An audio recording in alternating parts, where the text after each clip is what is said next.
그치. 오늘 근데 저거 다 해야 돼. 자, 그럼 얘들아 오늘 수업도 시작해 보도록 할게. 그 모의고사 얘기는 나중에 해. 지금은 1학기에는 그래도 우리가 해야 되는 수특 마무리를 좀 잘 해두고, 그 다음에 모의고사 풀이 수업도 어련히 알아서 할 거니까 나 재촉하지 말고 잘 따라오세요. 아셨죠? 자, 그러면 오늘은 소설부터 한번 가볼 겁니다. 132페이지 먼저 펴주시고, 132. 자, 그러면 유충렬전이 나오는데 얘는 살짝 필기를 좀 하면서 갈 거야. 그리고 유충렬전은 이때까지 기출로도 다수 나왔기 때문에 전체적인 줄거리를 좀 잡고 가기는 할 겁니다. 그래서 우리 필요한 부분들 좀 챙겨 갈게요. 자, 그러면 어쨌든 이거 필기하기 전에 3번 문제로 가시고, 3번. 보기를 보고 전체적인 흐름도 한번 같이 봅시다. 자, 135페이지 3번이야. 자, 읽어보면 유충렬전에서 유충렬의 영웅적인 행위. 그럼 이건 영웅소설이야 일단. 되겠지? 그리고 주인공이 겪는, 밑줄 그어주세요. 가족의 분리와 재회 과정. 그럼 우리가 읽을 부분에서는 뭔가 가족들이 다 이산의 상태에 있다라는 거. 그리고 이런 걸 제시하며 국가의 위기 전란으로 인해서 밑줄 고통을 겪은 우리 민족의 고난과 이에 맞서는 민중의 꿈과 복수 의지. 그래서 우리가 읽을 부분이 이런 부분이 나온다라고 생각하면 돼. 크게 어렵진 않아. 전란과 관련됐구나. 그리고 특히 유충렬과 그의 가족이 겪는 고통은 민중이 겪었던 경험에 근거한 것으로 국가의 위기 전란으로 인한 가족의 이산, 고통의 실체는 이것도 밑줄 긋자. 상하층이 다르지 않다는 점. 자, 계속 한편 이 작품에서 이산 후 재회하는 가족들의 범위는 유충렬뿐만 아니라 그 주변으로 점차 확대되는데 맨 마지막 줄에 밑줄 그어줄게요. 이런 아픔은 보편적인 문제. 자, 그러면 우리가 긴 이야기 중에서도 지금 우리가 읽어야 되는 부분에서는 약간 전란과 관련된 그런 부분이 조금 주가 될 것 같아. 자, 그러면 우리 쌤 써놓은 것처럼 이렇게 필기 좀 하고 갈 건데 먼저 쓰지 마시고요. 쌤이 쓰라는 것만 좀 써주면 돼. 자, 유충렬전에서 봐야 되는 거 일단 첫 번째, 얘들아 이거 영웅소설이라고 얘기했지? 그럼 영웅소설이 되려면 반드시 영웅의 구조를 따라가기는 해야 돼. 그리고 이거는 안 써도 돼요. 절대 쓰지 마시고요. 그냥 우리 저번에도 한번 나온 적 있잖아. 영웅소설이 되려면 비범하게 태어나야 돼. 그리고 출생도 좀 희한해야 돼. 그리고 나서 어릴 때 한번 버려졌다가 구해진 다음에 커서 또 위기를 겪어야 돼. 그리고 그거를 극복할 거다. 이런 맥락으로 간다는 거. 이 정도만 알아두시면 되고요. 그러니까 이따가 이건 안 쓸 거야. 그리고 우리 또 하나 생각해야 되는 게 아까 전란 얘기를 막 하잖아. 그리고 이 전란이 병자호란에서 우리 진 거, 그거에 대한 치욕을 갚기 위해 정신승리하는 그런 뭐 통쾌한 복수 이런 게 드러나는 부분이라고 생각을 또 해주시면 돼요. 되게 당연하고 단순한 어떤 폼을 따르고 있다는 거 생각해 주시면 되고, 자, 그리고 나서 이 첫 번째 게 중요한데 쌤이 이따 줄거리 얘기하기 전에 먼저 인물 소개부터 해줄게. 유충렬은 주인공이자 절대 선이야. 되겠지? 그리고 이 유충렬과 대립하는 그 악인은 정한담이라는 간신배입니다. 됐죠? 그럼 선과 악의 대립이 드러나는데 특이한 건 뭐냐면 얘들이 사실 천상계 존재였대. 그리고 천상계에 살아갈 때에도 대조의 관계였다는 거야. 되겠지? 그럼 여기서 한 가지 너네들이 봐줘야 되는 건 요거는 일반적인 선과 악의 대립인데 천상계 인연이 지상계까지 이어지고 있구나. 요게 조금 특이하다고. 되겠지? 자, 요거는 옆에다가 쓸게. 이거 이따가 쓰세요. 아이고, 인연이 이어짐. 자, 그러면 쌤이 이거를 조금 간략하게라도 줄거리를 한번 설명을 할 건데 그만큼 유명하고 중요한 거니까 그러면 한번 설명을 하고 갈게요. 일단 주인공은 유충렬이라고 했고 아빠는 유심이라는 사람인데 되게 고위간직이야. 그래서 금수저 물고 태어났으니까 고귀한 혈통. 알 수 있겠지? 자, 그리고 얘가 어떻게 태어났냐면 부부관계는 좋은데 자식이 안 생겨. 그래서 맨날 어디 산에 가가지고 빌어. 그렇게 막 기도하다 보니까 태어났네? 그래서 비정상적 출생이라는 거야. 되겠지? 그럼 커가면서 점점 능력이 뛰어나게 될 겁니다. 이것도 어렵진 않고. 자, 근데 이렇게 살고 있었는데 그 당시 이 우리나라가 아마 이게 중국을 배경으로 할걸? 우리 어쨌든 나라가 다른 나라하고 전쟁을 해야 되는 상황이야. 근데 우리 유심이라는 우리 아버지는 되게 충신으로서 이 현실을 잘 파악하고 있어. 우리가 그 나라랑 싸우면 완전 박살이 날 거야. 그러니까 지금은 참았다가 힘을 기르고 나중에 싸우자를 주장해요. 그랬더니 이제 정한담 이 간신배들이 뭐라고 하냐면 왕한테 가서 와, 쟤네들 싸우지 말자고 하는 거 보니까 쟤들 완전 배신자네, 변절자네 하면서 이게 거짓말로 모함을 해요. 그래서 왕이 그거를 믿어버리고 유심을 유배 보내고 난 뒤에 정한담은 거기서 멈추지 않고 얘네들도 다 죽여버리려고 해요. 그래서 충렬이가 어릴 때 충렬이 엄마랑 둘 다 막 살해하려고 하지만 어떻게 해서 막 도움을 받고 도망가게 됩니다. 자, 어쨌든 이 사건으로 이 가족이 뿔뿔이 흩어지게 되고 엄마랑도 헤어지고 난 뒤에 유충렬이 버려지거든. 근데 그 상황에서 얘들아 영웅은 항상 누가 도와줘? 조력자. 그렇지. 여기서도 조력자가 나와요. 그 조력자가 누구냐면 강희주라는 또 높은 고위간직의 아저씨인데 데리고 와서 얘를 키워줘. 그리고 키워주면서 공부도 시키고 어떤 도술도 배울 수 있도록 어떤 도사님한테 왔다 갔다 하면서 애 막 능력치를 쌓아줍니다. 자, 그리고 나서 강희주한테 우리 딸내미가 하나 있었거든. 둘이 어릴 때부터 같이 지내다가 둘이 또 결혼을 해. 자, 그리고 이 강희주라는 아저씨가 나중에 유심히의 사건을 딱 듣고 그러면 안 되지 싶어가지고 왕한테 가서 이거를 막 억울하다 막 하소연을 해요. 근데 이제 정한담이 이걸 또 가만히 두지 않고 강희준의 가족까지도 전부 다 찢어버려.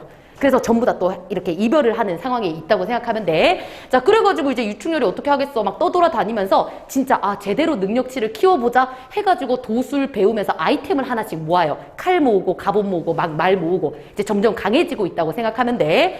자, 그러다가 이제 이렇게 좀 조용한 틈에서 이제 정한담이 모든 충신들을 다 보내버렸으니까 자기가 짱일 거 아니야. 그래서 왕한테 가가지고 자, 우리 저 나라랑 이제 전쟁을 할 건데 나한테 이 많은 병사들을 지원을 해라. 그럼 무조건 이겨서 오겠다 라고 얘기를 해요. 그랬더니 오케이 알겠다 콜 해가지고 꼭 이겨와 하고 갔는데 이 정한담이 이 적군이랑 만나자마자 뭘 하냐면 싸우는 게 아니라 바로 항복을 해요. 졌어? 대신 나 네 편 할게. 그래서 우리 그냥 이렇게 방향을 돌려가지고 저 왕 쫓아내고 저 나라 우리가 먹자 하고 딜을 봐요. 그리고 나서 그 많은 군사들이 왕을 이제 무찌르러 옵니다. 자, 이제 왕이 위험해졌어. 그러니까 이제 능력치를 쌓은 이 아이템 풀 장착한 유충렬이 나와가지고 걔들을 전부 다 이렇게 쓸겠지. 그리고 나서 뭐해? 모든 그 과정에서 가족들을 다 만나고 난 뒤에 왕이 고맙다 우리 의형제 맺자 콜 하고 이제 되게 큰 업적을 달성하면서 마무리가 돼요. 되지? 그럼 이것도 얘들아 들어봤지만 결국 머릿속에 남아야 되는 건 뻔한 영웅소설의 흐름이네. 근데 특이한 게 뭐다? 천상적 존재 이런 거 정도가 들어갔구나. 이렇게만 정리해주면 돼. 됐나요? 자, 그럼 너네들이 써줘야 되는 건 뭐냐면 1번에 요거를 어떻게든 뭐 그대로 쓰든지 간에 이 천상계 인연이 지상계로 이어지고 있다는 거 정도만 어떻게 필기를 해주시고요. 그리고 2번과 3번은 영웅소설, 군담소설 이 두 가지로 그냥 정리하면 되잖아. 너무 간단한 내용이니까. 그래서 이것만 조금 표시해 주시고 천상계와 지상계 이것만 어떻게 정리를 해 주시고 글로 한번 가보도록 할게.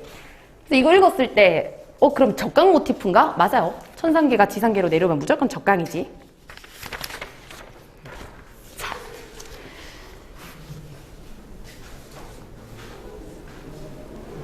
그리고 고전소설에서 항상 중요하게 생각되는 게 모의고사나 수능에서 의외로 내용일치 문제가 고전소설에서는 어렵거든. 그리고 이 작품도 그런 거를 연습하기에 참 좋아. 인물의 관계라든지 인물이 한 행적이라든지 그런 걸 찾아내는 거에 굉장히 좋은 지문이라고 생각하시면 됩니다. 내가 대충 써. 열심히 쓰지 말고 대충 쓰라고. 이해했잖아. 너무 좋지. 현명한 거야. 그래서 이렇게 쌤이 풀스토리 얘기해주는 거는 다른 부분이 나오더라도 살짝 좀 알아두기 편해야 한다 이런 게 있어. 되게 열심히 적네. 자, 그러면 한번 글 읽어봐도 될까? 읽어볼게. 막 재촉해야지. 드릉드릉 이때. 자, 앞으로 가서 우리 132 한번 읽어볼게요. 자, 가보면 이때 낭자에다가 네모 쳐야 되지. 인물 나오는 거 전부 다 표시 좀 해주고. 이때 낭자, 연심도 네모. 연심이가 잡혀갔다는 말을 듣고 신세를 한탄했대. 그럼 이까지 읽었을 때 낭자랑 연심이는 좀 가까운 사이겠지? 라고 생각할 수 있어야 돼. 그리고 뜻밖의 관노비 10여 명이 나와서 잡아다가 계단 아래에다가 엎드리니 원수 네모 쳐주세요. 얘들아, 원수가 뭐야? 아니야. 그 원수 말고. 또 다른 원수가 뭐냐면 얘들아, 그 나라의 대장군의 위치에 있는 애들을 원수라고 해. 대원수. 알지? 그 좀 왕을 제외한 짱이라고 생각하면 돼. 그래서 보통 영웅소설의 주인공을 대원수로 잡는 경우가 많습니다. 자, 원수가 창문을 열고 낭자의 얼굴을 보니까 낯이 익은 듯하되 심신이 비감하여 슬프다는 뜻입니다. 슬플 비자야.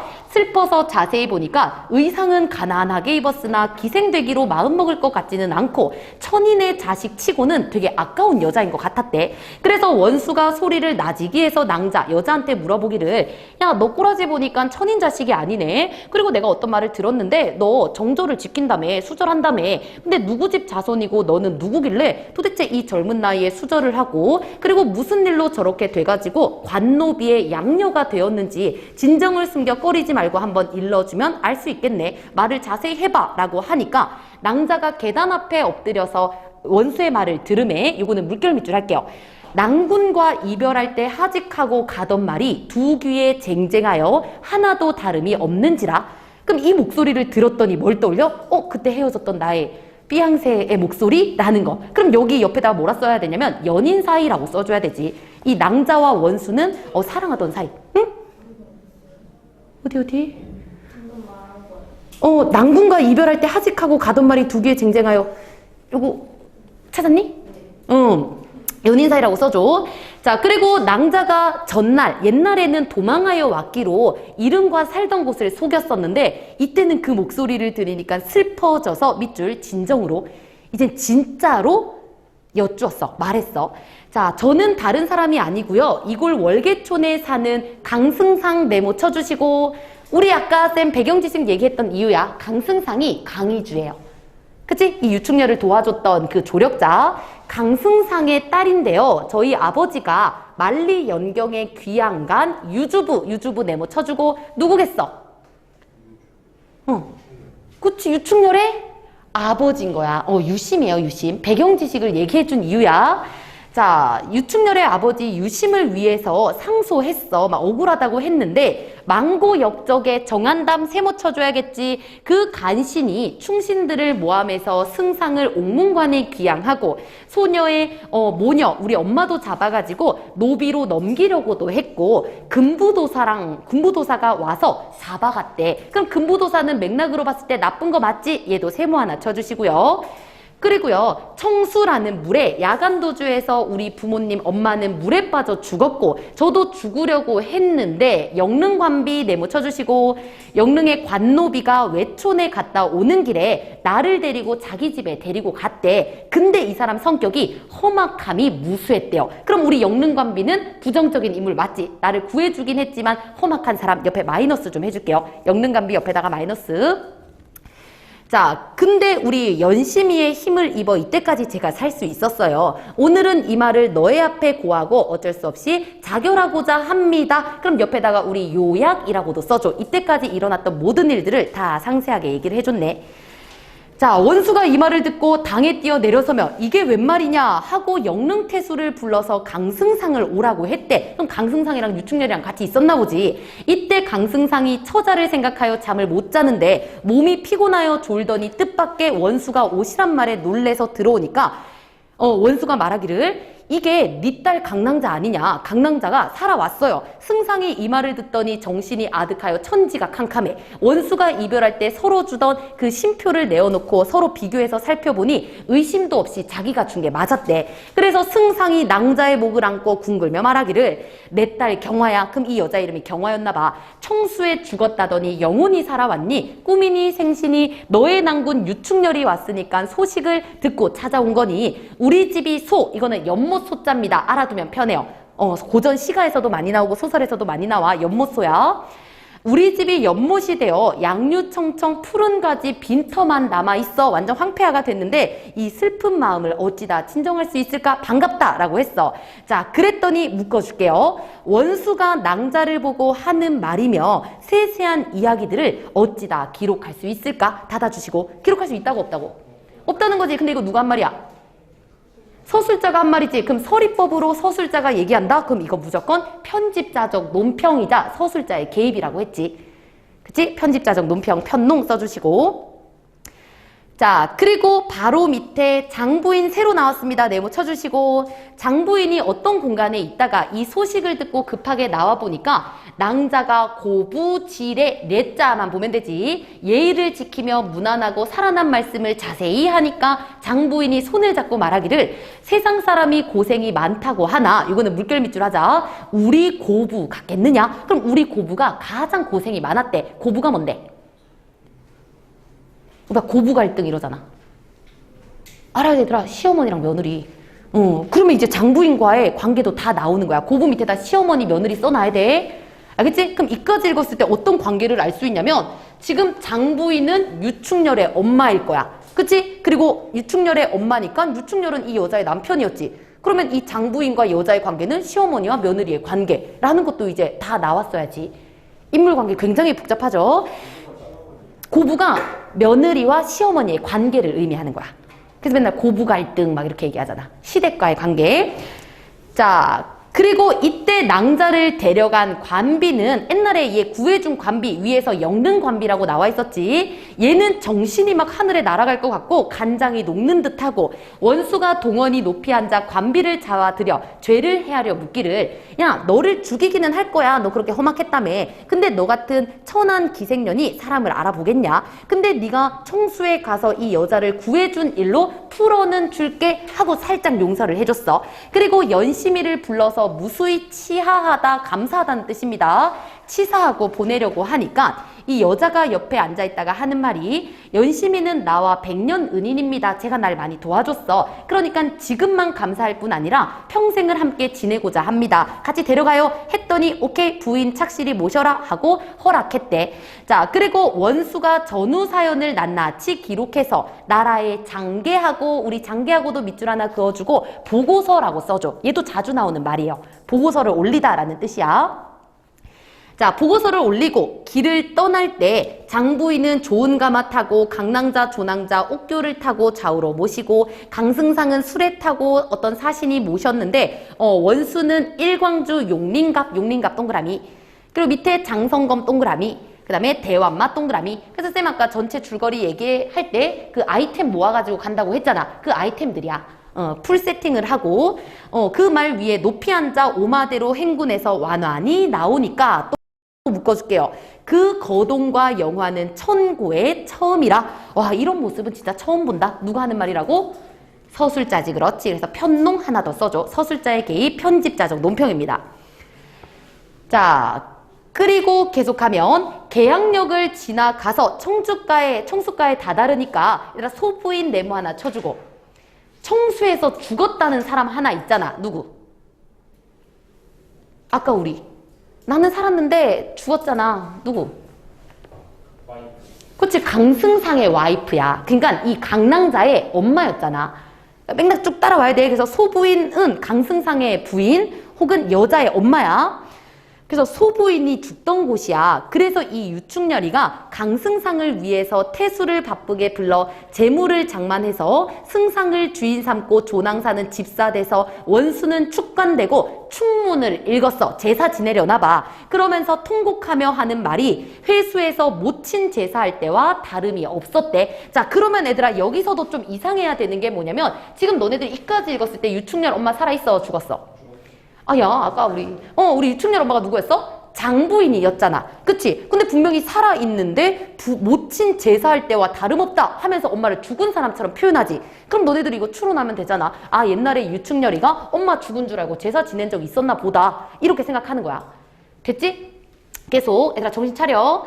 자, 그리고 제사를 끝낸 다음에 행군에서 올라올 때 천자, 황태우, 연왕, 조정에서 충렬을 그 나라에 보내고 항상 생각하며 장부인을 찾아올까 항상 한탄하고 근데 이 상황에서 뜻밖의 원수의 보고서를 보고 즐거운 마음이 측량이 없고 장한 백성들이 이 말을 듣고 각각 자식들을 보려 하고 다투어 나왔대. 그리고 천자, 태우, 연왕, 백리밭에서 나와서 맞을세 원수의 위험을 보니까 서천 36도 남한 5구 두 금은 예단 1등 미색들이 말을 타고 오고 있고 그리고 그 가운데 금덩 옥교 떠오는데 강낭자는 왼쪽 조낭자는 우편 그리고 좌우 푸른 깃발 들고 수놓은 비단으로 양산되는 반공에 솟아있어. 그럼 오는 모습이 어쨌든 네 글자로 위풍당당하다는 거잖아. 그치? 전쟁 이기고 다 같이 행복하게 오고 있대. 그리고 이어서 강승상이 수레 위에 높이 앉아오며 군사 전후에 나열하고 그 뒤에 20장 홍모 사명기 깃발입니다. 깃발은 한가운데 세워오고 용 그려져 있는 깃발, 봉황이 그려진 깃발, 대장기, 그 다음에 창검, 삼천병마 대열 짓고 승전 북소리, 행군의 북소리는 산천 모든 곳에 진동한대. 얘들아 이거 과장법 맞지? 모든 산에 막 진동한다고 하니까 그럼 과장을 쓰는 이유도 뭐야? 위풍당당한 걸 또 강조한다고. 계속 자 도원수는 일광주 용림갑 검까지 들고 풀 세팅한 상태에서 이 말을 비껴 타고 황룡수를 거스르고 봉의 눈을 반만 떠서 군사를 재촉하니까 또 묶어줄게요. 웅장한 거동은 일대 장관이고 천추의 표문이라. 무슨 뜻인지는 모르겠지만 이 꼴이 진짜 대박 멋있다 쩐다 이런 뜻일 거 아니야. 그치? 그리고 이거 누가 한 말? 또 서술자가 한 말이겠지. 이제 편집자정 논평 또 써둘게요. 자 그리고 하나 더. 자 이때 장안 만민이 요거는 물결 밑줄 하나 좀 해주시고. 장안 만민이 이거 물결인 이유가 뭐냐면 우리 보기에서 봤을 때 전란의 기쁨을 유충렬만 느끼는 게 아니라 모든 사람이 느꼈다며. 그치? 그래서 복이랑 연관지었을 때 실제 모든 사람들이 즐거워한다라는 거 생각 좀 해주고 남적에게 잡혀갔던 며느리 딸 동생들 본국에 들어온다는 말을 듣고 사람들 모두 나와서 빈틈없이 나와 각각 옥수 나삼 부여잡고 그때의 정을 못내 즐겨하여 울기도 하고 웃기도 하고 허공에 뒤섞여서 호산대가 떠나갈 듯 하고 또 원수한테 감사하며 장부인한테 감사하며 또 요란하게 하고 금산성 아래 다다르니까 천자 황태우 가마에서 빠르게 내려가지고 장만 밖에 나서니 원수 갑주를 갖추고 또 군사 예의로 헌신하니 천자 태우 원수의 손을 잡고 무조건 감사하면서 말하기를 야 너의 수족을 나의 수족 너를 만리타국에 보내고 밤낮으로 염려하더니 이렇듯 무사히 돌아오니 즐거운 마음을 다 어찌 칭찬하고 그 다음에 죽은 엄마를 데려온다고 하니까 세상에 없는 일이며 옥문간의 강승상 청수에 죽은 강낭자 다 살려오니까 정말 신기한 일이야. 그대의 은혜는 백골난만 그 말이야. 어찌 다 할까? 무한 땡큐 날렸어. 자 그리고 황태우가 원수를 치하한 후 감사한 후에 강승상을 부르니까 강승상이 바삐 들어와 땅에 엎드리니 또 왕이 내려와서 승상의 손을 잡고 위로하기를 내가 너무나도 멍청해가지고 역적 세모 치면 되겠지 정한담이지 이 정한담이의 말만 듣고 너네를 먼 곳에 보냈으니 무슨 면목으로 너를 대면할까. 그치만 지난 일은 더 이상 논하지 말자. 뻔뻔하네. 자 이때 황태우가 승상을 보고 하시는 말씀이야. 어찌다 말로 할 수 있을까? 할 수 있다고 없다고? 없다는 거지. 그럼 서리법 썼으니까 이것도 역시나 편집자적 논평이겠네. 됐지? 그럼 요까지 일단 봐두고 얘들아 요 지문이 중요했던 이유가 혼자 읽었을 때 그리고 너네들 모의고사 생각했을 때 고전소설 틀렸다면 이 내용일치에서 이런 거 파악하고 갈 수 있었는지 좀 고민을 했어야 됐다는 거야. 자 그러면은 요거 문제 2번만 좀 풀고요. 2번만 풀고 뒤로 넘어가도록 할게요.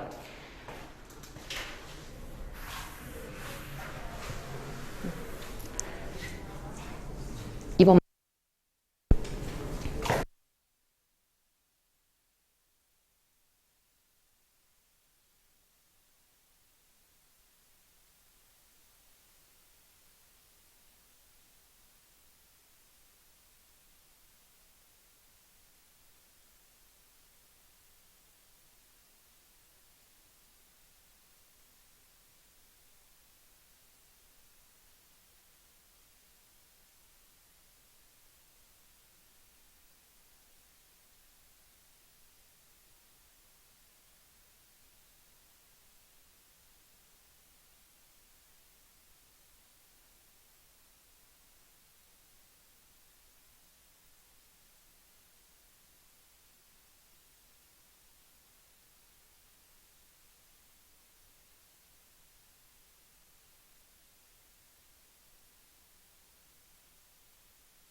같이 보자. 이번에 답 요거 왔다 갔다 해야 되지만 답 5번 맞지? 그치? 심표를 본 후가 아니라 보기 전에 이미 알았고 그리고 심표를 보고 우리 강승상이 기뻐했다는 거 보면은 순서가 잘못됐다는 거 확인할 수 있습니다. 그리고 나머지 1, 2, 3, 4도 혼자 읽었을 때 생각할 수 있었는지 좀 고민하시고 자 그럼 우리 다음 고전시 64페이지로 갈게요.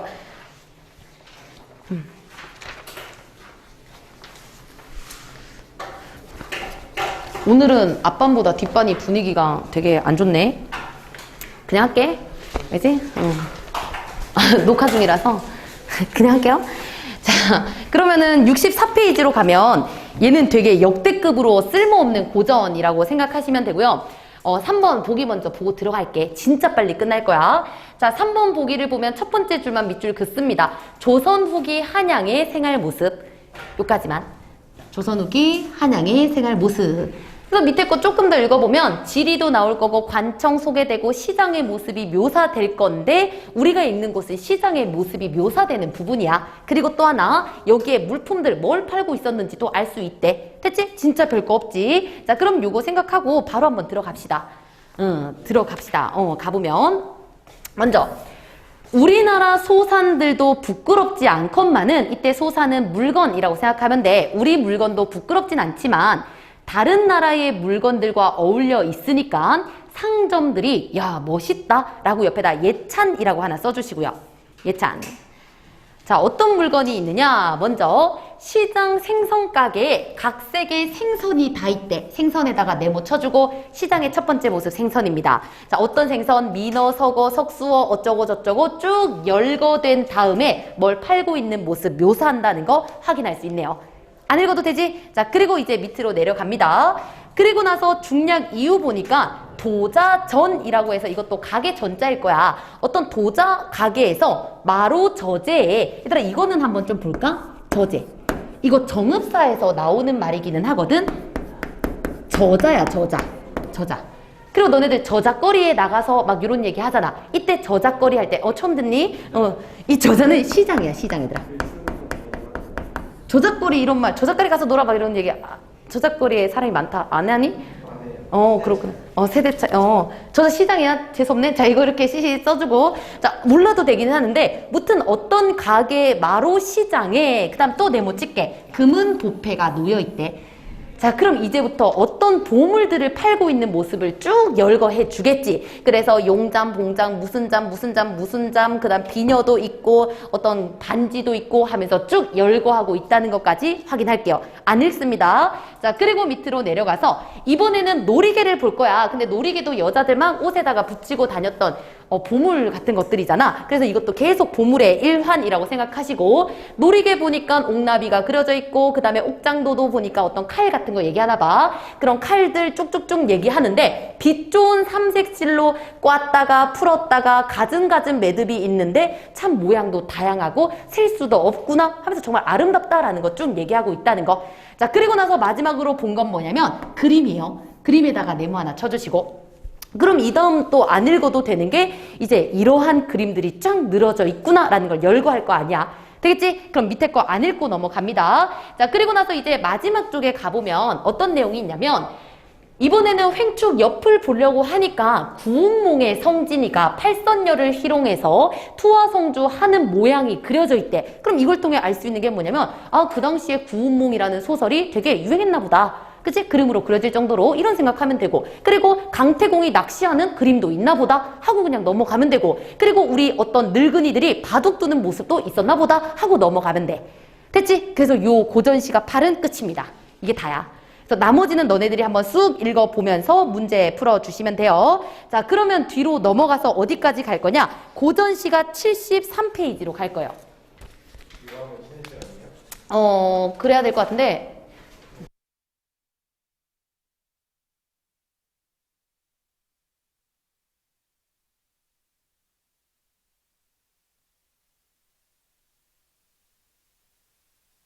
하는 거?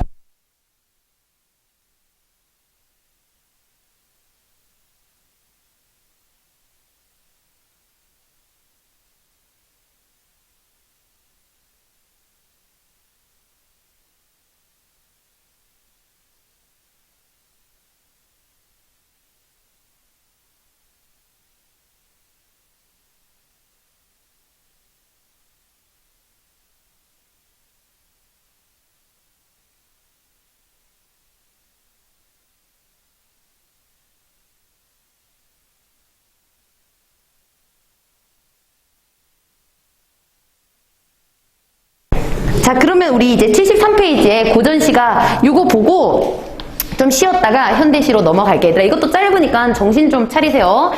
자, 그러면 먼저 가, 나가 있는데 문제를 살펴보니까 보기가 3번에 있기는 해. 그치? 근데 3번 보기에서도 나온 게 기승전결의 구조래. 그럼 별로 우리한테 도움은 안 되네? 그냥 생각하고 다시 앞으로 갈게요. 가로 갑니다.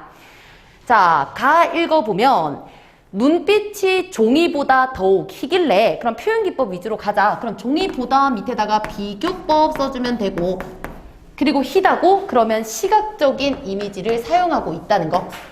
그럼 종이보다 하얗다라는 속성을 얘기한 거 보니까 이때 눈은 스노우를 의미하는 거 알 수 있겠네.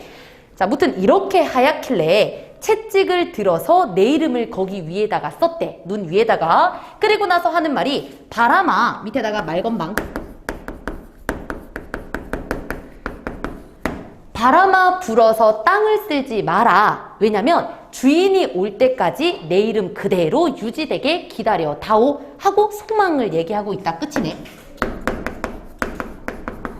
진짜 별거 없지? 자, 그래서 요까지 읽고 제목을 보니까 얘들아, 요거는 좀 잘라줄게. 설중 자르고, 눈 오는 중에 방우인 자르고, 친구 집에 방문했거든? 근데 불우, 못 만났어. 그러니까 방명록 남기고 간다. 이런 내용. 진짜 간단하죠? 자, 그리고 이제 나로도 바로 한번 가보면, 나. 계속 가볼게. 근래의 안부는 어떠신지요? 그럼 여기서도 첫 번째 말건방 쓰이고 있다는 거 확인할 수 있고, 누군가의 안부를 물어보네. 자, 또요. 사창에 달이 떠오면 하도 그립대. 하나하나 가보자. 얘들아, 그리워 물결 밑줄 하고, 왠지 알지? 감정을 직접 제시하는 거잖아. 감정 직접. 자, 근데 또 중요한 거 한 가지를 더 보면 달이 떠오르면 그립대. 그럼 달 때문에 그리운 정서가 불러일으켜지는 거니까 달이 뭐다? 객상이겠지. 그렇지. 객상. 감정이입 아니야. 그냥 객상이야. 내 마음을 불러일으키는 거.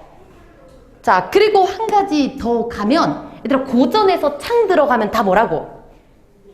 창문이라고 했어. 근데 이 사창이 뭐냐면 여인의 창문이야. 알겠지? 사창이란 말도 좀 알아두면 돼. 그럼 이걸 통해 우리가 알 수 있는 정보는 여성화자라는 거. 그러니까 중요한 시어겠지. 그치? 여인의 창문에 달이 떠오르면 너무 그리워요. 쓴 사람 이거? 왠지 남자 같네. 소름. 이거 화자는 여성 화자야. 알겠지? 헉, 그러네. 남자가 썼나 봐. 어머, 너무 이상한 것이 별로다. 자, 계속 갈게. 자, 무튼 꿈속의 넋이 나의 혼이 만약에 흔적이 남잖아? 그러면 너네 집 문 앞 돌길이 전부 다 모래로 변했을 거야. 왜?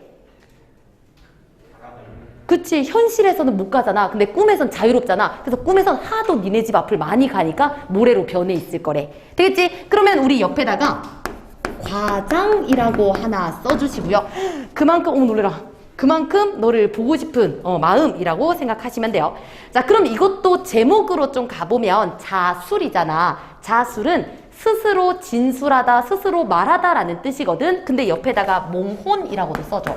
얘 또 다른 이름이 꿈속의 혼이라는 뜻이래. 그리고 이 몽혼이라는 말이 이 마지막 부분하고 더 잘 어울린다는 거 확인할 수 있지. 자, 그러면은 얘들아, 요거는 2번 문제만 좀 풀고 쉽시다. 2번. 응? 1번 답 뭐냐고? 너만 봐. 맞았니? 네. 2번 풀어줘.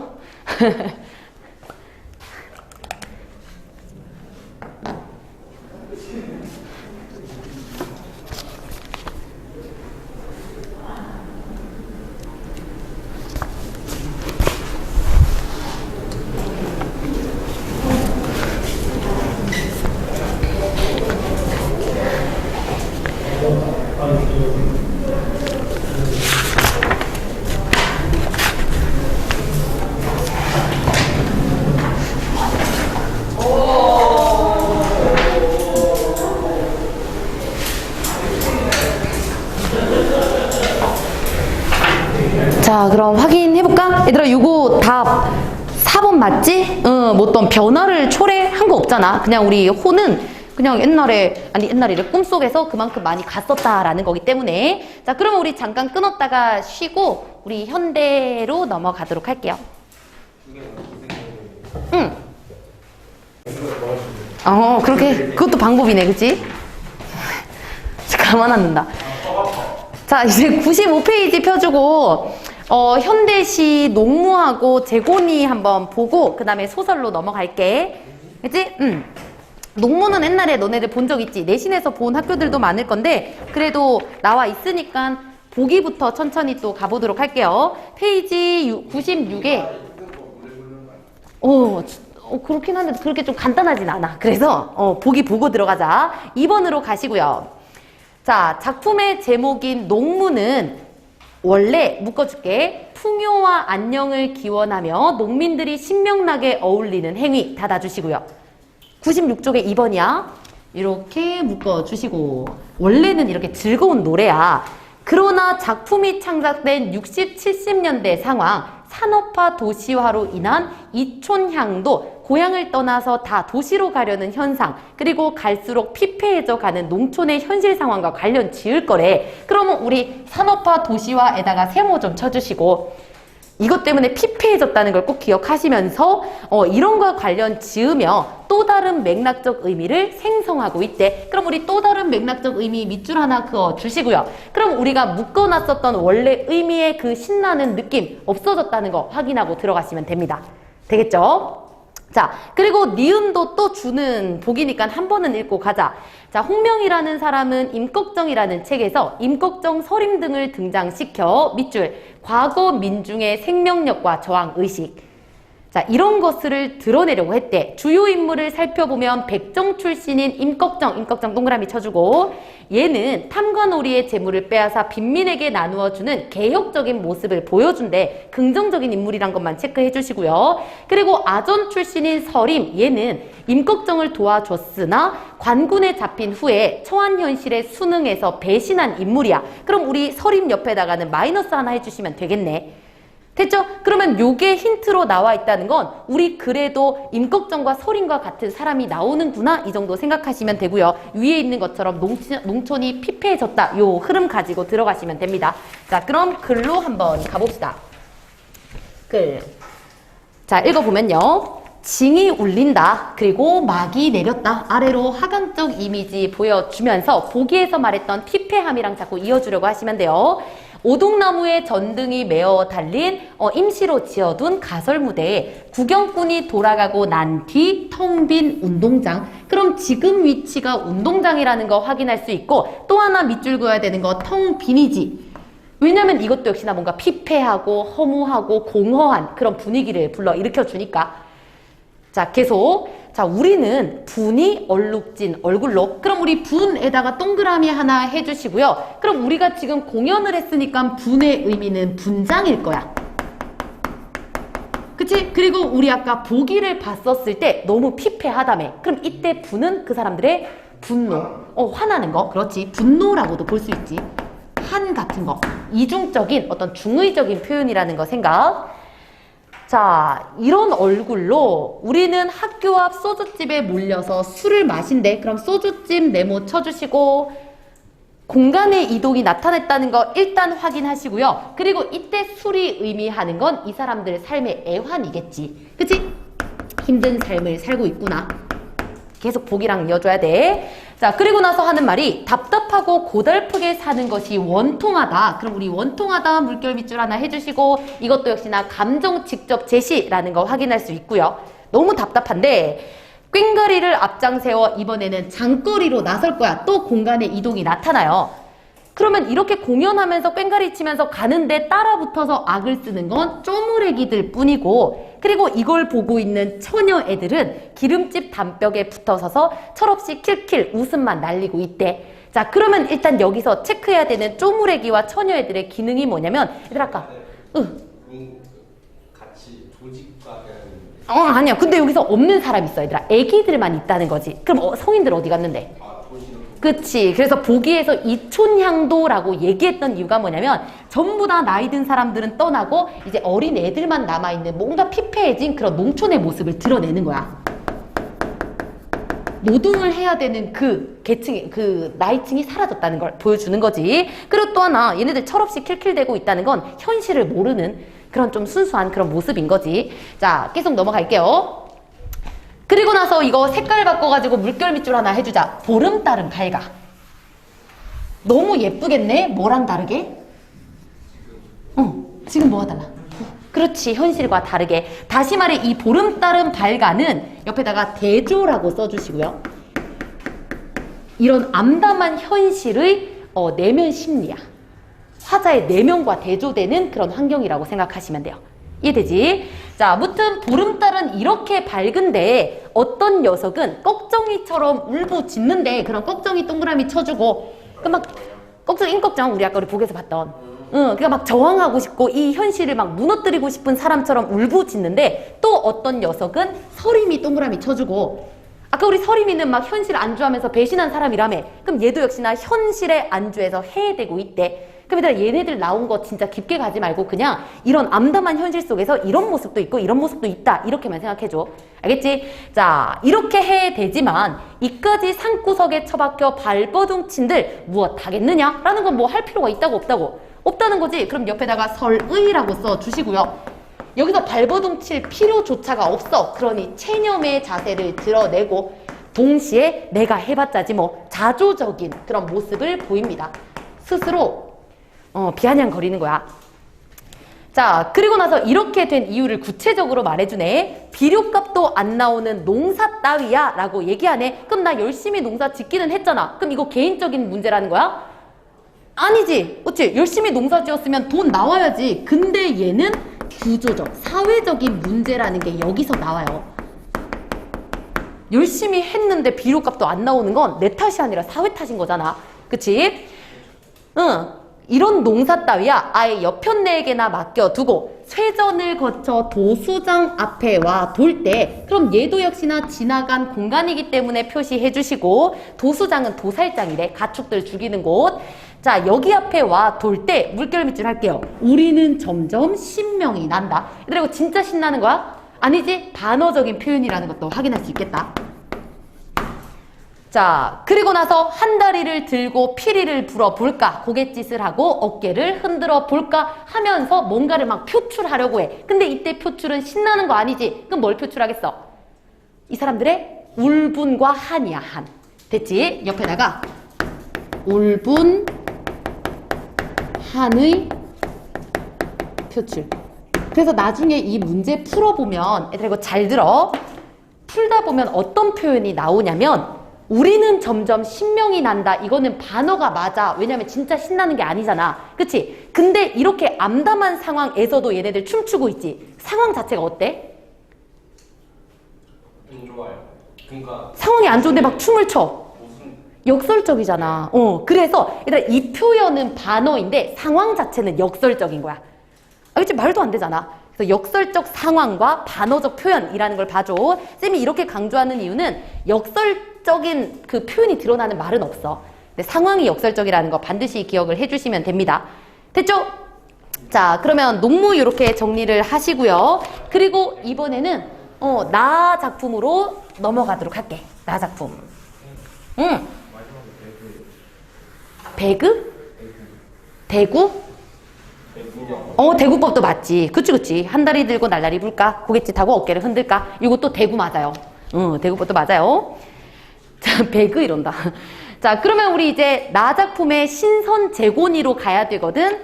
이것도 보기를 보고 들어가도록 할게요. 이거 금성출판사였다면 내신으로도 나온 건데 아마 처음 보는 학생들이 많을 겁니다.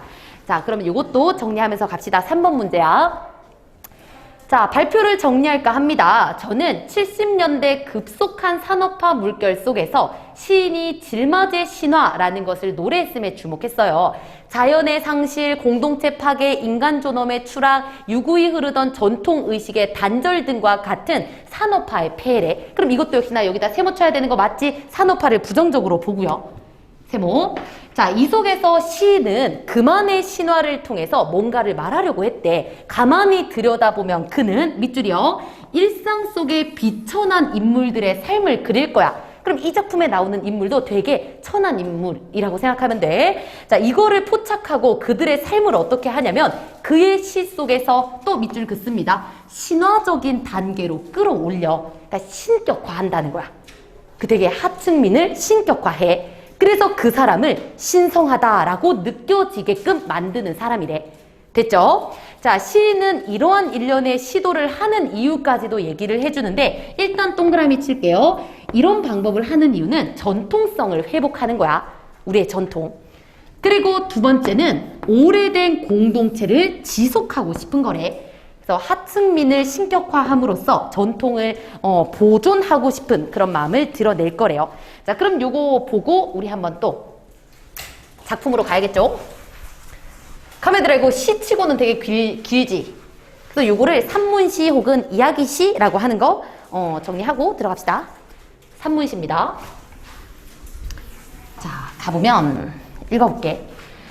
땅 위에 살 자격이 있다라는 뜻으로 제곤이라는 이름을 가졌대. 그럼 제곤이꼴 땅 위에 설 자격이 있다라는 뜻이래.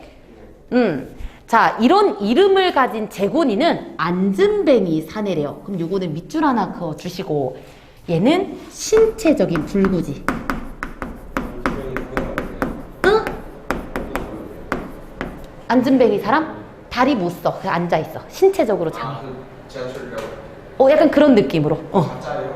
아, 나의 감성을 파괴하다니. 그래서 여기서는 진짜야. 그리고 이렇게 신체적으로 좀 나약하게 만들어 놓은 이유가 뭐냐면 비천한 삶, 힘든 삶, 고단한 삶 이런 걸 보여주기 위한 방법인 것 같아. 자, 무튼 안진뱅이 산에 제곤이가 있었습니다. 멀쩡한 두 손으로 멍석도 만들고 광주리도 만들었지만 그것만으로는 자기 파나 먹이지를 못했대. 생계 유지가 안 됐대. 그래서 우리 또 네모찍게 질마제 마을 사람들, 이 사람들은 어쩔 수 없이 그에게 마을을 앉아돌며 밥을 빌어먹고 살 권리를 특별히 줬대. 그럼 얘들아, 말은 이렇게 하지만 되게 좋은 사람들 맞지? 그럼 밑에다가 배려를 실천하고 그리고 같은 마을 사람들을 아껴주는 공동체 의식이 강한 그런 사람들이야. 됐죠? 우리 작가가 긍정하는 사람이요. 자, 그리고 나서 인용하네요. 뭐라고 말하는지 보자. 제곤이가 만약에 자기 목숨대로 다 살지를 못하게 되잖아? 그럼 우리 마을 인정은 바닥난 거야. 그러니 하늘의 벌을 면치 못할 거야 라고 마을 사람들은 생각했대. 그래서 이런 생각 때문에 그의 세 끼니의 밥과 추위를 견딜 옷, 불을 늘 뒤대어 돌보아주고 있었대. 그럼 이 마을 사람들 하늘을 무서워하네. 어떤 세계관 가졌다? 운명론적 세계관 가진 거지. 그래서 우리 하늘 동그라미 쳐주고 운명을 되게 믿고 있는, 하늘, 신을 믿고 있는 사람들이라는 거 생각해 주시고요. 좋은 사람들이라고 계속 가지고 가시면 됩니다. 운명론적. 자, 그런데 그것이 묶어줄게요. 갑술년이라든가 을해년에 새 무궁화 피기 시작하는 어느 아침 끼니부터는 닫아주시고. 그러니까 어느 날을 말했지. 근데 이 날이 구체적이야, 추상적이야? 갑술년인가 을해년인가 무궁화 필기 그쯤. 근데 뚜렷하지 않지. 그래서 이걸 보고 우리 옆에다가 막연한 시간이라고 할게.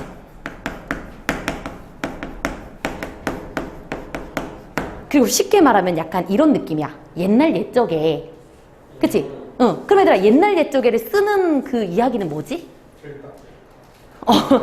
틀다. 그 옛날, 완전 옛날 이야기지. 민담이나 전설이나 신화 같은 거. 이걸 보고 우리는 설화라고 해요. 그래서 이런 표현을 보고, 아, 이야기가 굉장히 설화적인 성격을 가지네. 그리고 뭔가 좀 신비로운 느낌도 준다는 거야. 그 어느 날 옛날에, 자, 계속. 제곤이의 모양은 땅에서도 하늘에서도 일절 보이지 않았대. 사실대로 얘기하면 그냥 죽은 거겠지. 보이지 않게 되고 한 마리 거북이가 기어다니듯 하던 그 모습만이, 무겁디 무거운 모습만이 산채로 마을 사람들 마음속에 남아 있었대. 그럼 이때 우리 거북이 동그라미 좀 쳐주시고요. 그럼 제곤이가 되게 거북이 같은 모양으로 사람들 마음에 있었다네. 이때 거북이가 의미하는 게 뭔데? 네 발로 걸어. 그치? 왜 어떤 모습을 보고 이렇게 떠올린 거야? 그치? 안진뱅이지. 그럼 삶이 어때? 피폐하고 힘들지. 그치? 그래서 이때 거북이는 고단한 삶을 의미하는 말이야.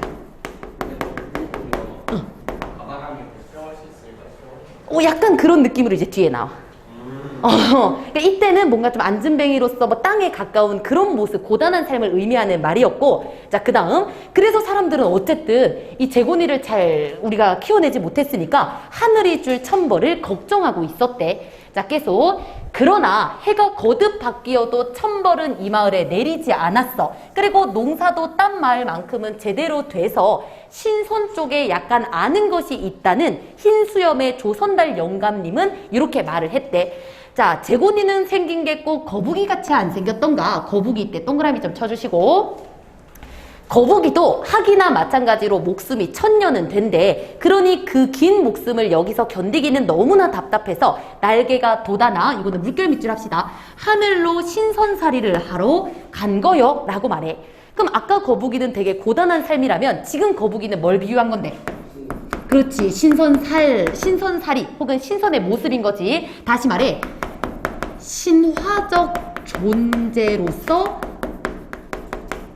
거북이를 떠올린 거야. 1000년을 사는 그 신선스러운 그런 느낌으로 봤다는 거.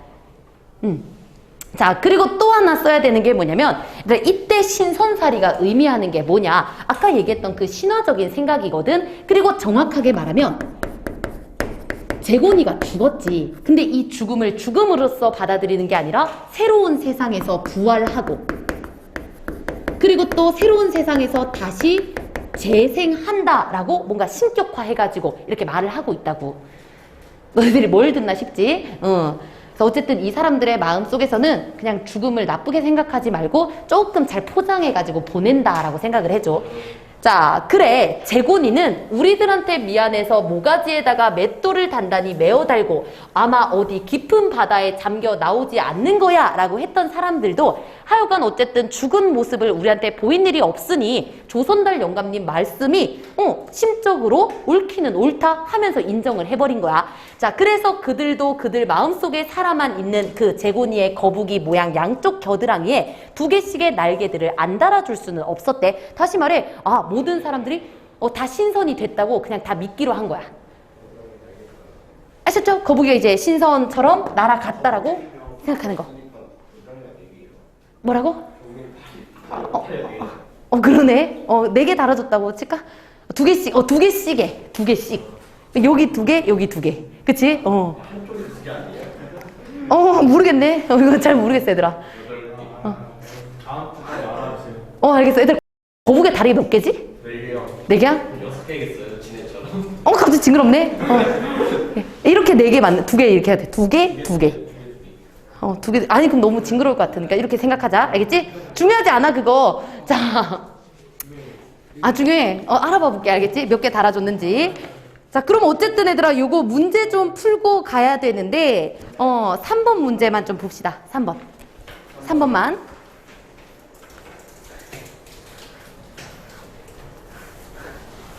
근데 왜 그런 걸 궁금해 할 수가 있지? 그 생각을 못 했었거든. 그랬구나. 이런 게 이과 발상이 있어요. 저희 과학생이 이런 발상도 없어서 저희 이과를. 내일 우리 독서할 때 그런 약간 그런 거 나오는데. 내일 딱 그거 나오고. 네, 안 올 거예요. 그래. 기분 황도. 내일 그거 보자, 같이. 근데 이거 내용 쉽지? 아직 안 풀었니? 봐봐. 3번 봐봐. 3번. 아니야.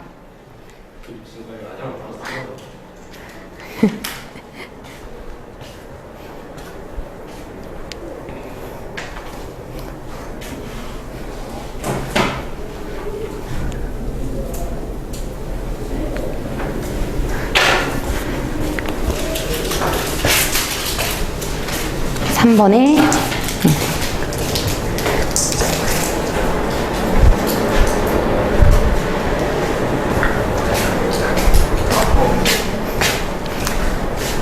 얘들아 같이 본다? 우리 3번에 답 5번 맞지? 네. 그치? 왜냐면 우리 마을 사람들이 인간의 존엄이 추락한 게 아니라 이 사람들 자체는 공동체 의식을 좀 가지고 있던 사람들이고, 그리고 어떤 신화적 공간에서 다시 살아날 거다라고 믿었던 사람이니까. 됐지? 자, 그럼 우리 이제 마지막 지문으로 갈 건데 174쪽으로 가시고요. 매우 매우 중요한 작품이야. 매우 매우. 왜냐면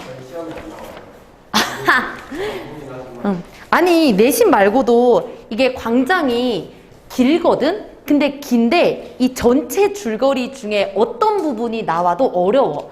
그래서 전체적인 흐름을 좀 알아줘야 되고, 그래서 포인트를 오늘 좀 잡고 줄거리도 좀 설명을 해줄 거야. 이거까지만 보고 우리 마무리합시다. 자, 일단 너네가 광장을 보면 뭘 떠올려줘야 되냐면 얘는 분단 소설이야. 남북의 이념을 다룬다고 생각을 하면 돼. 그리고 얘들아, 만약에 6.25가 터졌잖아. 그럼 남북이 막 이렇게 좀 되게 날카로운 상황에서 이 이념 문제를 대놓고 드러내는 건 굉장히 위험하잖아. 그치? 근데 이 사람은 그걸 해요. 이념 문제를 되게 날카롭게 좀 봐. 어떻게 됐을지 모르겠지. 어쨌든 되게 그렇게 잘 썼어. 그리고 분단소설이고 쌤이 얘기한 것처럼 이념을 다루기 때문에 내용이 굉장히 철학적이면서도 관념적이야. 그리고 이 주인공으로 나오는 이명준이라는 사람의 머릿속을 우리가 막 읽어가는 느낌이야. 그래서 의식의 흐름 기법으로도 진행이 된다는 거. 중요한 건 분단이자 관념입니다. 그리고 이게 어려운 이유가 뭐냐면 어떤 부분이 나오든지 간에 얘가 말하고 싶은 바를 대놓고 말하는 게 아니라 조금 막 비유나 상징을 써서 많이 써. 그러니까 이런 표현을 찾는 것들이 좀 난감한 작품이라고 생각해 주시면 돼요. 되게 추상적인 내용이라고 봐주세요. 됐죠? 자, 그러면 쌤이 요거 줄거리를 설명하고 갈 건데 좀 잘 기억해봐. 내가 좀 꼼꼼하게 얘기를 해줄게. 한번 읽으면 기억날걸? 자, 여기 이명준이라는 사람이 있고 일제강점기 광복을 했어. 그리고 명준이네 가족, 엄마, 아빠, 아들 요 3명이서 남한 서울에 정착을 합니다. 됐죠? 근데 서울에 살고 있는데 엄마는 얼마 안 돼서 이제 병 걸렸나 아무튼 엄마가 죽어. 그리고 아빠는 계속 여기 남한에서 난 남한이 아니라 북한에서 살고 싶어. 막 이념, 혁명 막 이런 생각을 하면서 북한으로 넘어가야지 생각하다가 진짜 월북을 해버려요. 응. 아들이 대학생쯤 돼. 그래서 이 아들은 그래도 나름대로 잘 살아가야 되잖아. 그래서 나름 열심히 현실을 살고 있는데 아버지가 북한 가가지고 약간 좀 좋은 자리, 위치가 좀 되게 장로급으로 높아졌나 봐. 그러다 보니까 이 남한 경찰 같은 애들이 와가지고 명준이 딱 앉혀놓고 나한테 계속 취조해. 야, 니네 아빠 도대체 무슨 목적이냐. 그러면서 고문도 하면서 얘를 막 괴롭혀요. 그때 명준이가 생각한 게 뭐냐면 야, 진짜 민주주의 어쩌고 저쩌고 얘기하던 남한에서 이렇게 사람을 끌고 와서 나를 고문해도 되는 거냐? 정말 부조리하고 타락된 썩은 나라다. 이런 생각을 막 해요. 그러면서도 얘가 살아가기는 해야 되잖아. 그래서 대학을 막 다니면서 거기서 윤혜라는 여자를 만나 약간 막 연애하면서 이런 힘든 현실을 극복해 보려고 해. 근데 이 여자와의 연애에서는 그 현실을 막 극복하지 못해. 그래서 얘도 같이 아빠랑 똑같이 월북하게 됩니다. 됐죠? 응? 버리고 헤어지고 갔어. 자, 그리고 나서 이제 북한에 갔는데 얘가 되게 놀랐던 게 뭐냐면 아빠가 가기 전에 막 이념, 우리 막 혁명 동지 이런 얘기를 막 했었거든. 갔는데 아빠가 어떻게 살고 있냐면 부르주아야. 완전 부르주아라서 막 와이프도 몇 명이 있고 그 다음에 막 되게 막 떵떵거리면서 돈 이렇게 막 살아. 그러니까 혁명이란 말은 필요가 없는 사람인 거야. 그래서 거기서 얘가 뭘 느끼냐면 야, 이런 이념 같은 거 전부 다 거짓말이었네. 이데올로기, 공산주의 이런 거 다 없는 거였네 하면서 되게 허무함을 느껴요. 자, 그리고 아빠가 되게 높은 사람이니까 이 아들 건너왔네? 그러니까 일자리 같은 걸 또 약간 낙하산으로 꽂아줘. 그래서 기자를 시켜요. 그래서 기자 일을 막 하고 있는데 약간 낙하산이라고 좀 꼽을 받았나 보지? 그래서 얘도 좀 기분이 안 좋아가지고 야, 나도 이렇게 사는 거 싫어. 난 진짜 그 노동자의 삶을 살 거야. 하고 노동자 막 진짜 몸 쓰는 일을 해요. 그러다가 좀 깝치다가 다쳐가지고 또 병원에 이렇게 누워있거든? 근데 이런 병원에 위문 공연 오는 그런 여자들 막 무용수들이 있나 봐. 근데 그 중에 되게 예쁜 은혜라는 여자인데 또 반해. 그래가지고 이 은혜를 막 따라다니면서 계속 나의 사랑을 받아줘 하고 둘이 연애를 해요. 그래서 되게 집착하면서 이렇게 힘든 현실 너로서 극복해볼게. 또 이제 사랑으로 치유하려고 합니다. 근데 여기서는 좀 잘 되는 듯 하다가 은혜가 더 나은 무용수가 되기 위해 모스크바로 유학을 간대. 그래서 사랑이 이렇게 또 갈라져. 되지? 이 사람이 자꾸 사랑에 실패해. 자, 그러다가 어느 날 6.25 전쟁이 터져. 그리고 우리 명준이는 아빠가 조금 위치가 있는 사람이라고 했지. 그러니 얘가 군사로 끌려가기는 하는데 밑에 있는 막 일병이나 막 이런 데가 아니라 되게 높은 장교급으로 가요. 그리고 얘가 한 일이 뭐냐면 남한까지 내려가서 정보 첩보원 약간 이런 걸로 일을 해. 자, 근데 가가지고 얘가 먼저 만난 게 누구냐면 남한에서 친구였던 태식이를 만나요. 그리고 태식이가 어떤 일을 하다가 걸렸냐면 간첩질을 하다가 잡혀온 거야. 그럼 나는 이 옛날 친구였던 태식이를 고문하고 하면서 얘를 죽일 수도 있는 그런 위치에 있는 사람이었던 거야. 근데 어느 날 이 태식이의 와이프가 와가지고 우리 남편을 좀 살려주세요 하고 막 비는데 이걸 보니까 윤혜였던 거야.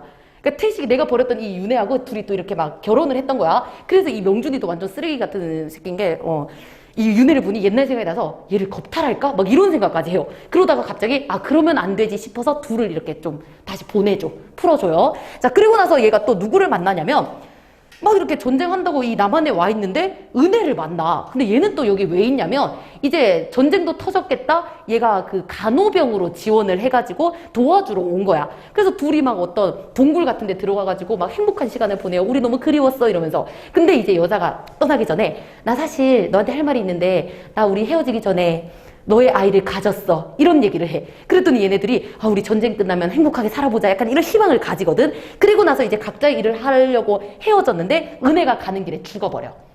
얘 전사한 거지. 했지 않아요? 응? 옛날에 한 거 같지? 그치? 기억해야 돼. 제이라고. 맞아. 그때 했어. 그래서 은혜가 죽거든. 자, 그리고 나서 얘가 계속 남한에서 어떤 일을 하다가 이게 싸움이 비중이 이제 남한이 점점점 강해지기 때문에 얘도 다시 철수를 해야 되는 상황인데 못하고 잡혀요. 그래서 포로로 이렇게 딱 앉아있어. 근데 일반 병사 같은 경우에는 바로 총살해서 죽이면 되잖아. 근데 얘는 막 장교급이고 이러니까 지식인이야. 그러니까 남한에서도 얘 우리 팀으로 데려오고 싶은데 싶고, 그 다음에 우리 북한에서도 되게 높은 사람의 막 아들내미니까 얘를 구해와야 될 거 같고 해가지고 이 명준이를 앉혀놓고 양쪽에서 설득을 해요. 이제 남한 쪽에서 와가지고 야, 남한에서 살자. 그럼 어떻게 해줄게. 막 회유를 해. 그랬더니 얘는 이미 살아봤잖아. 남한은 정말 더럽고 타락한 부조리한 공간이다. 늘 느끼니까 싫다. 거절해. 그리고 나서 이제 북한 쪽에서 야, 우리한테 가자. 우리 혁명해야 될 거 아니야? 동지야. 막 이렇게 얘기하는데 야, 거기 어차피 다 허상이잖아 하면서 이것도 되게 질려해. 그리고 나서 얘가 결정적으로 결정을 내린 게 뭐냐면 난 남한도 싫고 북한도 싫어. 그래서 차라리 완전 아무도 모르는 제3국으로 갈 거야 라고 해서 중립국을 선택을 해요. 여기까지는 됐지? 그래서 사람들이 계속 회유하다가 얘를 포기하고 난 뒤에 얘는 이제 중립국을 선택하고 이제 그 중립국으로 가는 배를 타요. 배를 타고 이제 바다를 이렇게 건너가는데 갑판에 올라갔는데 거기서 뭐가 보이냐면 푸른 바다에 갈매기 2마리가 이렇게 막 날아다니고 있어. 근데 갈매기가 한 놈은 큰 거고 한 놈은 작은 거야. 근데 얘가 이걸로 뭘 보냐면 아, 저 큰 갈매기는 은혜야. 그리고 이 작은 갈매기는 은혜 뱃속에 있던 나의 아이였던 거야. 그러니까 이 갈매기가 자꾸 내 주위를 돌아다니니까 나한테 오라고 하는 건가? 이런 생각을 해요. 그러다가 은혜랑 요 갈매기가 바다로 이렇게 내려갔다가 싹 올라가거든. 그걸 보고 아, 진정한 사랑이 있는 공간은 저 바다구나 라고 생각하고 거기서 자살을 해요. 그리고 내용이 끝나. 명준이가 자살을 해. 그래서 결국 이 작품을 통해서 보여주고 싶은 건 뭐냐면 나만 그렇게 좋은 거 막 갖다가 대도 이런 부정적인 모습이 있어. 그리고 북한도 좋은 거 막 이렇게 갖다가 얘기해도 이런 부정적인 모습이 있어. 그러면 나 같은 사람이 원하는 게 뭐냐면 그냥 한 가정을 이룰 수 있는 따뜻한 사랑과 진정한 사랑이 있는 곳이거든. 그래서 그 공간을 바다라고 생각을 한 거야. 그리고 나서 거기다 자살을 한다는 거는 아, 이런 현실을 가는 게 아니라 우리가 진정으로 원하는 건 그냥 사랑일 뿐이다. 이런 걸 좀 던지는 그런 작품이라고 보시면 돼요.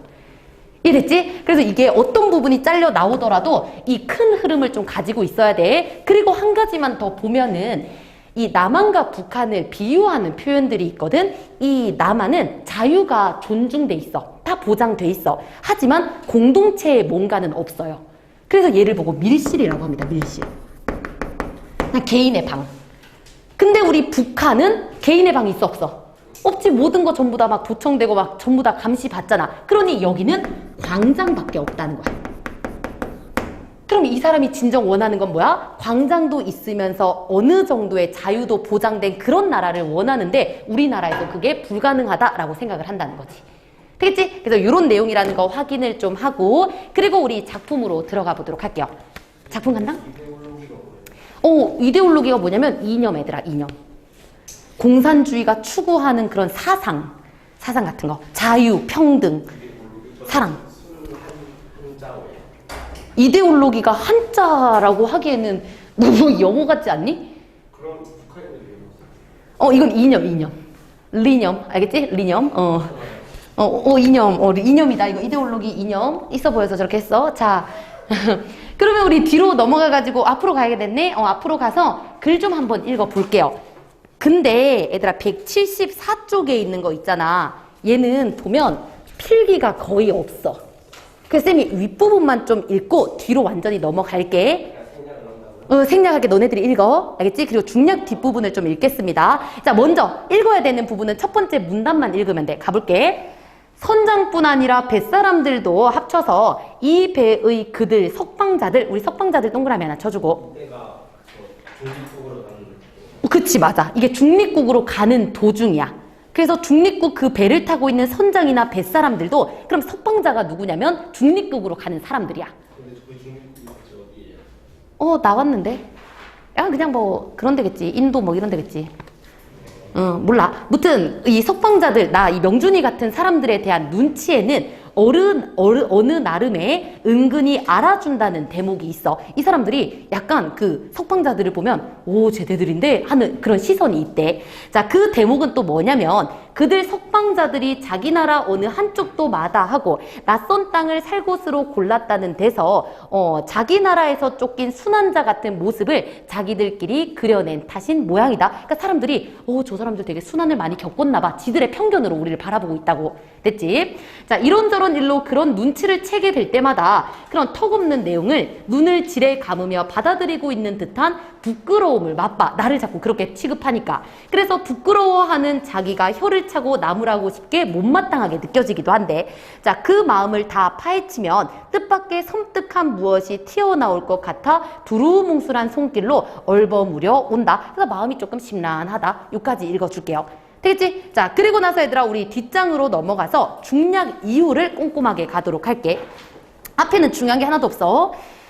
자, 중략 이유에 바로 읽어보면 중립국, 지식인일수록 불만이 많은 법입니다. 그러나 묶어줄게요.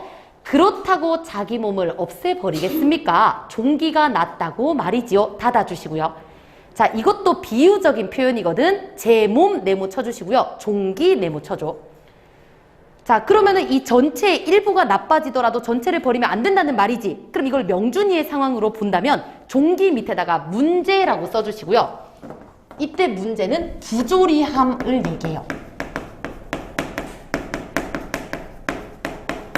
그럼 다시 읽어보면 야, 일부가 부조리하다고 해서 이 통을 버리면 되겠니? 할 때 이 제 몸은 뭐겠어 그럼? 몰라요. 어디가 부조리해? 남한. 그렇지. 그래서 조국 혹은 남한이라고 봐야지. 남한이야, 남한. 제 몸 밑에다가 남한 혹은 조국이라고 써줘. 우리나라가 문제가 있다 하더라도 조국을 버릴 거니? 라고 이제 얘기를 하는 거야.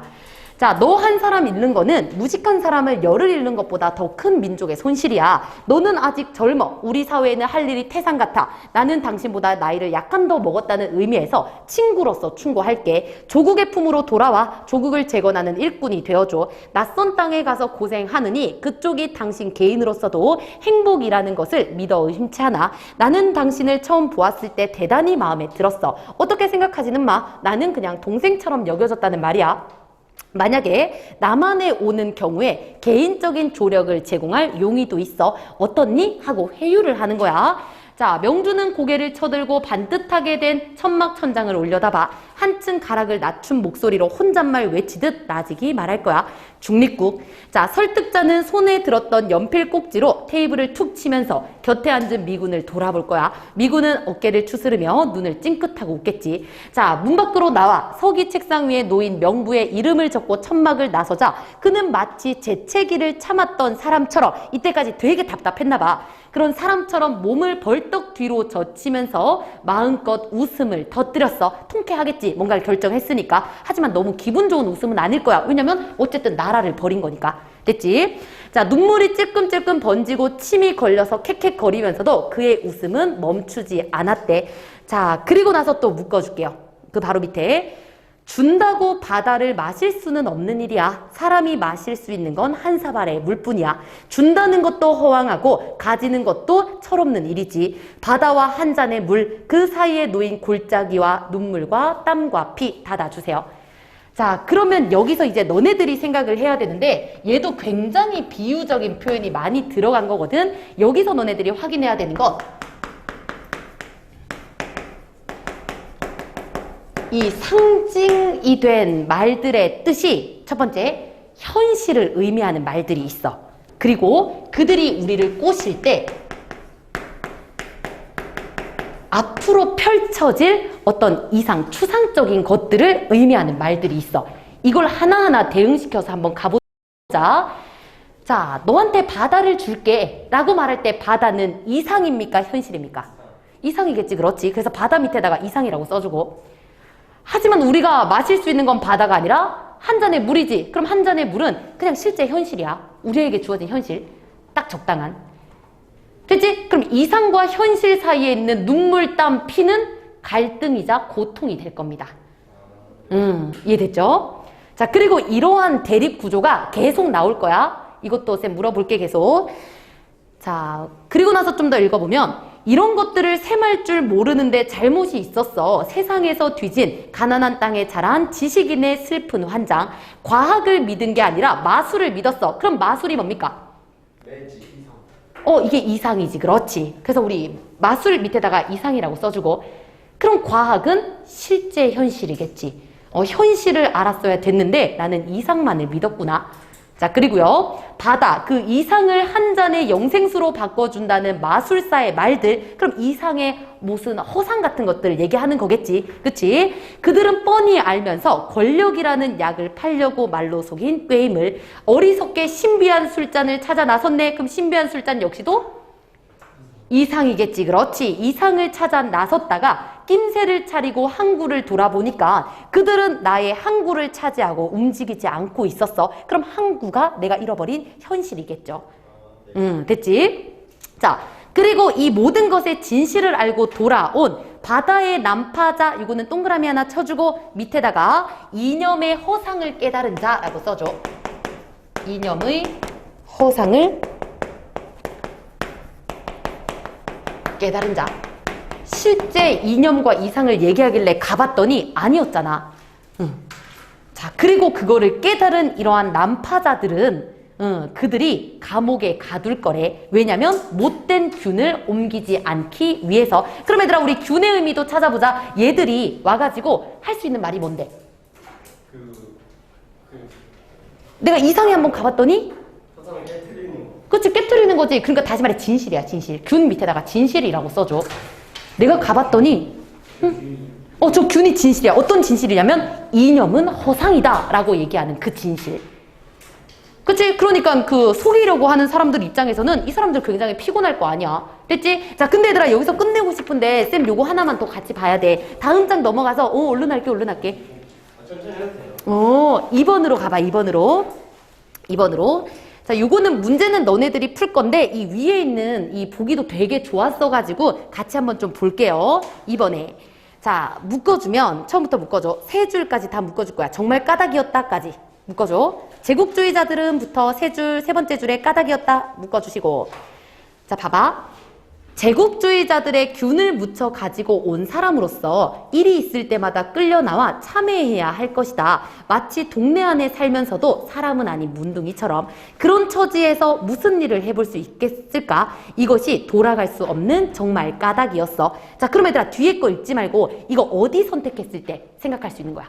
그거 밑에 우리 제국주의자가 뭐야? 북한. 제국주의자. 미국? 제국주의자 얘들아, 그 식민지 막 이런 거 막 얘기하는 거 어디야? 그러니까 북한. 아니지, 걔네들 공산주의잖아. 그러니까 남한 쪽이지. 그러니까 자본주의 얘기하는 거니까. 그러면 이제 이거는 얘들아, 그 묶어놓은 거 근처에다가 써줘. 북한을 선택이라고 써줘. 어디에? 응, 묶어놓은 거 근처에다가. 그냥 제국주의자 나와있어요. 아니 얘들아, 이거 좀 정신 차려봐. 봐봐. 이게 무슨 말이냐면 얘들아, 만약에 내가 북한을 선택하잖아? 그럼 북한에서 나한테 어떤 짓을 할 거냐면, 야, 너 이때까지 그 자본주의의 냄새가 나는 제국주의자 그거 균 묻혀왔지? 하면서 나를 박해할 거라고. 됐지? 그러니까 난 북한에 갈 수 없다라는 걸 얘기하는 거야. 됐지? 북한 선택이 이건 북한을 선택했을 때 일어나는 일인 거야. 입부를 한 거잖아요. if한 거지. 그렇지. 응. 자, 그랬더니 이제 얘가 뭐라냐면, 그렇다면 남쪽을 택할까? 그랬더니 명준이 눈에는 또 묶어줄게. 남한이란 어디까지 묶을 거냐면 자유가 있었다. 맨 마지막까지 묶어주세요.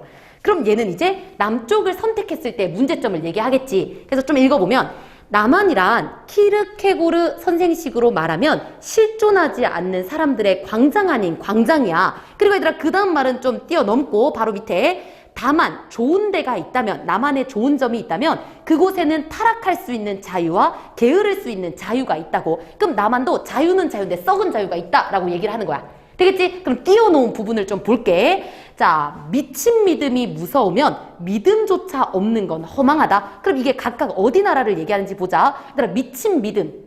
북한이야, 남한이야? 그치, 이념 추종하고 있는 북한이지. 미친 믿음 북한이야. 근데 믿음조차 없는 것. 지 마음대로 생각하는 거. 남한이지, 그렇지. 자유를 얘기하는 거. 되겠지? 그래서 이 선지가 중요했던 이유가 뭐냐면 이것도 어떻게 상징적으로 또 우리가 읽어줄 수 있어야 되기 때문이라고 봐주시면 돼. 자, 그럼 나머지 문제는 너네들이 좀 풀어보도록 하고 오늘 수업은 이렇게 마무리하도록 할게요. 자, 그럼 고생하셨습니다.